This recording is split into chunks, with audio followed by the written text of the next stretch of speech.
Hello दोस्तों, नमस्कार, जय हिंद। 24/7 करंट अफेयर्स में आपका स्वागत है। आज है 9 जून 2021 और हम बात करने वाले 9 जून 2021 से करंट अफेयर्स के जितने भी इंपॉर्टेंट क्वेश्चन बनते हैं उन सबको डिस्कस करने वाले हैं। उससे पहले अगर आपने इस चैनल को सब्सक्राइब नहीं किया है तो please subscribe this channel and press the bell icon. और आप अगर इस वीडियो का पीडीएफ डाउनलोड करना चाहते हैं तो डिस्क्रिप्शन में मैंने उसका लिंक दे दिया है।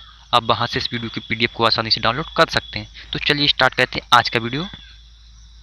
तो क्वेश्चन नंबर पहला है, देश का पहला गांव जहां 100% टीकाकरण पूरा हुआ है। तो ये पूरा हुआ है सी, जम्मू कश्मीर के बेयान गांव में। बात करते हैं जम्मू कश्मीर की।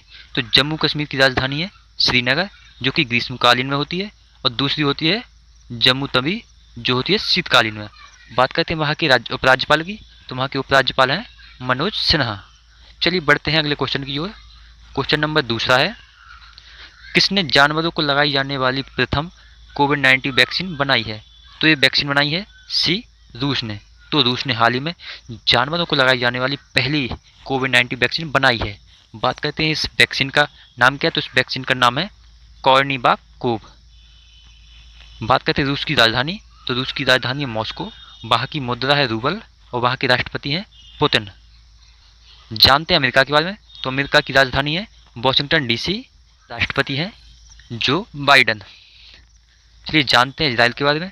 तो इजराइल की राजधानी है जेरूसलम। और जानते हैं चीन के बारे में। तो चीन की राजधानी है बीजिंग। चलिए बढ़ते हैं अगले क्वेश्चन की ओर। क्वेश्चन नंबर तीसरा है, हाल ही में कौन 35वां राष्ट्रीय डाइवर्सिटी अवार्ड जीता है। तो ये जीता है ए, शिव कुमार। तो शिव कुमार को यह पुरस्कार वन्य जीव संरक्षण के लिए मिला है। और शिव कुमार हिमाचल प्रदेश के लाहौल स्पीति के रहने वाले हैं, जो कि वहाँ एक वन रक्षक हैं। उन्हें यह पुरस्कार केंद्रीय पर्यावरण मंत्री प्रकाश जावड़ेकर और राज्य मंत्री बाबुल सुप्रियो ने दिया है। चलिए जानते हैं हिमाचल प्रदेश के बारे में। तो हिमाचल प्रदेश के मुख्यमंत्री हैं जयराम ठाकुर, और वहाँ के गवर्नर हैं दत्तात्रेय। चलिए बढ़ते हैं अगले क्वेश्चन की ओर।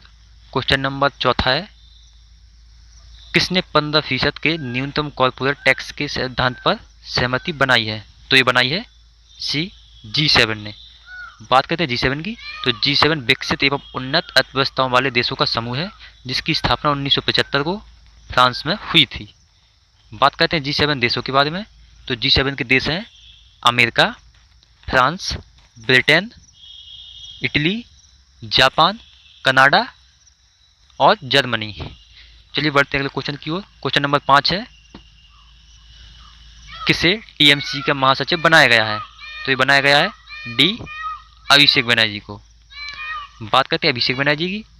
तो अभिषेक बनर्जी इससे पहले युवा विंग के अध्यक्ष थे, जो कि ममता बनर्जी के भतीजे हैं। बात करते हैं ममता बनर्जी की।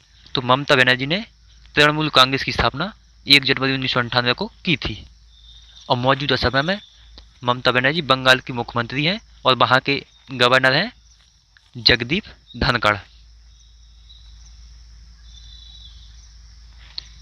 चलिए बढ़ते हैं अगले क्वेश्चन की ओर।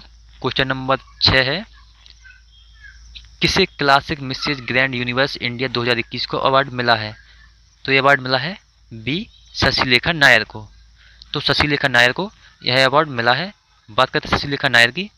तो ये भरतनाट्यम डांसर और एंटरप्रेन्योर हैं, और इसके साथ ही ये IQ मैट्रिक्स इन्फोबिस सॉल्यूशन की मैनेजिंग डायरेक्टर भी हैं, और यह फिलीपींस की मनीला में होने वाले मिसेज ग्रैंड यूनिवर्स पीजेंट में भारत का प्रतिनिधित्व करने वाली है। चलिए बढ़ते हैं अगले क्वेश्चन की ओर। क्वेश्चन नंबर 7 है, ऑनलाइन अंतर्राष्ट्रीय मुशायरा कवि सम्मेलन का आयोजन कहाँ हो रहा है। तो ये आयोजन हो रहा है उत्तर प्रदेश के मेरठ में। इसका आयोजन हयात के नाम से शुरू हुआ है, और इसमें करीब देश विदेश से 500 शायर आने की उम्मीद है। बात करते हैं उत्तर प्रदेश के बारे में। तो उत्तर प्रदेश की राजधानी है लखनऊ, और वहाँ के CM हैं योगी आदित्यनाथ, वहाँ की गवर्नर हैं आनंदीबेन पटेल। चलिए बढ़ते हैं अगले क्वेश्चन की ओर। क्वेश्चन नंबर 8 है, हाल में किसे the times most desirable man of 2020 चुना है। तो ये चुना है डी, सुशांत सिंह राजपूत को। बात करते हैं सुशांत सिंह राजपूत की। ये एक एक्टर हैं और इनकी फेमस फिल्म है MS Dhoni the untold story. और बात करते हैं वुमेन की, तो रिया चक्रवर्ती को the time most desirable women of 2020 चुना गया है। चलिए बढ़ते हैं अगले क्वेश्चन की ओर। क्वेश्चन नंबर 9 है, किससे संयुक्त राष्ट्र आर्थिक एवं सामाजिक परिषद में चुना गया है? तो चुना गया है सी, भारत को। भारत को 3 साल के लिए 2022 से 24 तक के लिए चुना गया है। बात करते हैं ECSOC में 54 सदस्य हैं। बात करते हैं UN की, तो UN में भारत के राजदूत TS त्रिमूर्ति हैं और UN की स्थापना 24 अक्टूबर 1945 को हुई थी, जिसके प्रमुख एंटोनियो गुटेरस हैं। चलिए बढ़ते हैं अगले क्वेश्चन की ओर। क्वेश्चन नंबर 10 है, हाल ही में किस भारतीय संगठन ने 3 प्रकार के वेंटिलेटर विकसित किए हैं? तो विकसित किए हैं बी, इसरो ने। बात करते हैं इसरो की, तो इसरो ने प्राण, वायु और स्वस्थ नाम के 3 वेंटिलेटर विकसित किए हैं। ये वेंटिलेटर आसानी से ले जाए जा सकते हैं तथा इनकी कीमत भी कम है। ये मैनुअल के साथ साथ ऑटोमेटिक भी ऑपरेट किए जा सकते हैं। बात करते हैं इसरो की, तो इसरो का फुल फॉर्म है इंडियन स्पेस रिसर्च ऑर्गेनाइजेशन, जिसकी स्थापना 15 अगस्त 1969 को बेंगलुरु में हुई थी, जिसके फाउंडर विक्रम साराभाई थे, जिसके वर्तमान प्रमुख के सिवान हैं। बात करते हैं DRDO के बारे में, तो DRDO की स्थापना 1958 को हुई थी और इसका फुल फॉर्म है डिफेंस रिसर्च डेवलपमेंट ऑर्गेनाइजेशन। जानते हैं ICMR को, तो ICMR का फुल फॉर्म है Indian council of medical research. AIIMS का फुल फॉर्म है all India institute of medical science. चलिए बढ़ते हैं आगे। अगर आप इसी तरह की और भी रेगुलर वीडियो पाना चाहते हैं तो आप हमारे चैनल 24/7 करंट अफेयर्स को सब्सक्राइब कर सकते हैं। इसके साथ ही आप हमारे फेसबुक पेज 24/7 करंट अफेयर्स को भी फॉलो कर सकते हैं। Thank you for watching this video. धन्यवाद।